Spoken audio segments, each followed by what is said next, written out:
Hello and welcome to Cyber Tip Tuesday. I'm Kristin Judge with the Cybercrime Support Network.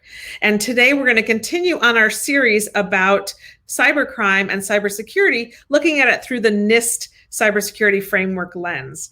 NIST is a fantastic framework that basically lays out cybersecurity into 5 different groups. 1, identify what you have that is of value to the criminals. 2, protect it.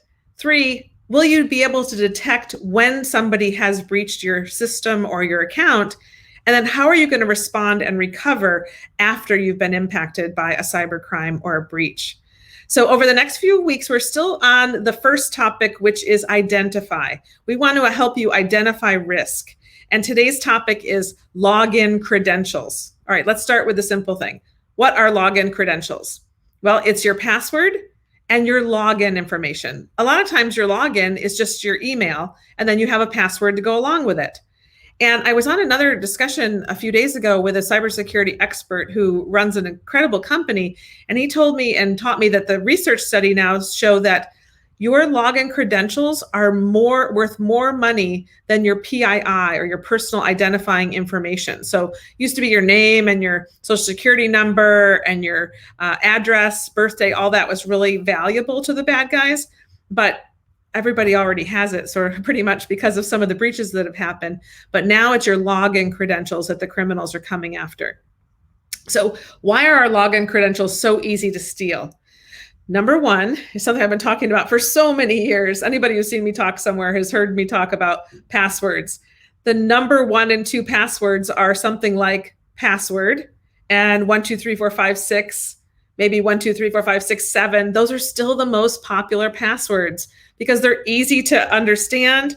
And it's something that people can put in on all of their accounts. They never have to worry.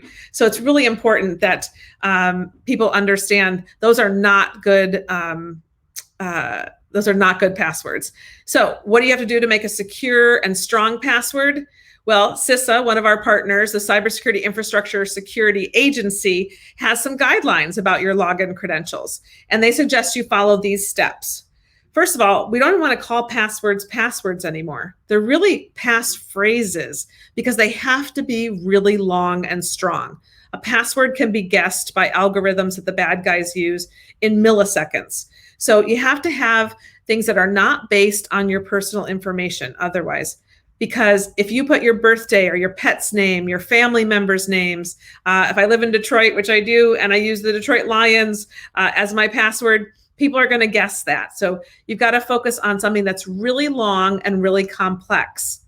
NIST, one of the federal agencies that came up with the cybersecurity framework, says consider using the longest password or passphrase that the system allows you to use. You know, when you log into your bank, they may have certain requirements for what your password looks like or how long it can be. Some places won't let you put in a capital letter, or they won't let you put in 26 characters, but NIST recommends 26 characters long. So think of a passphrase, try and make it something that maybe isn't easy to guess. So you could come up with 3 different words: door, cat, computer, and then every Sunday, something like that. And then if you're on Gmail, you put a G at the end of it. If you're on Bank of America, you put a B, for example. So come up with something really long and strong, and then never use the same password at work as you do at home.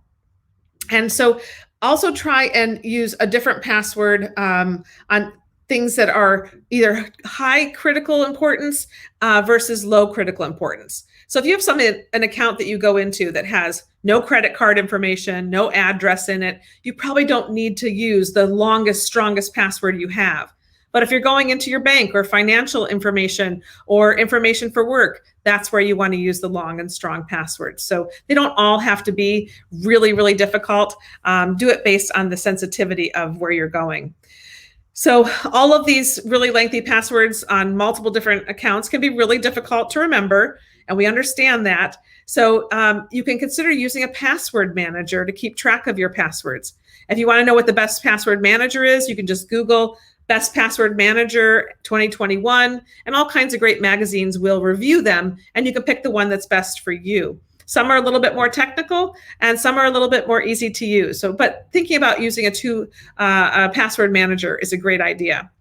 And then also, if your password is stolen, which any password, as good as it is, could be stolen, you need something called two-factor authentication on your accounts so that if someone gets your password, they also won't be able to get in because they won't have that special code that is sent to you.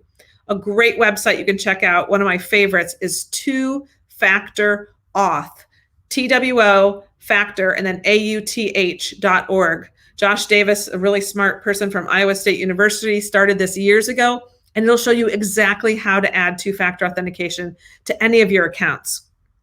So don't, fall for some of the risks that people are, impacted by because they don't create a strong, unique login credentials. And then you want to store them securely. Some people say, well, can I store my passwords on a piece of paper? Sure, you can, as long as you put them in a locked cabinet and not on a sticky note on your computer. So think about that. And then you want to think about fraud support being there. And we now have a cyber resource catalog. It's really a fantastic place for you to go. You can put in information about, I'm concerned about this kind of risk, and we'll show you that are easy to use resources that are available for free to you. And then check out scamspotter.org. We created this amazing website with Google to make sure you could spot a scam. It's really good to help educate other people on 3 golden rules to help spot a scam. And it's been something that's really well received, especially by seniors or people who might be involved in a romance scam. It really takes you through the step-by-step look at, is this truly a scam? We just added information about COVID-19 vaccine scams too. So take a look at Scam Spotter and please share it with your friends.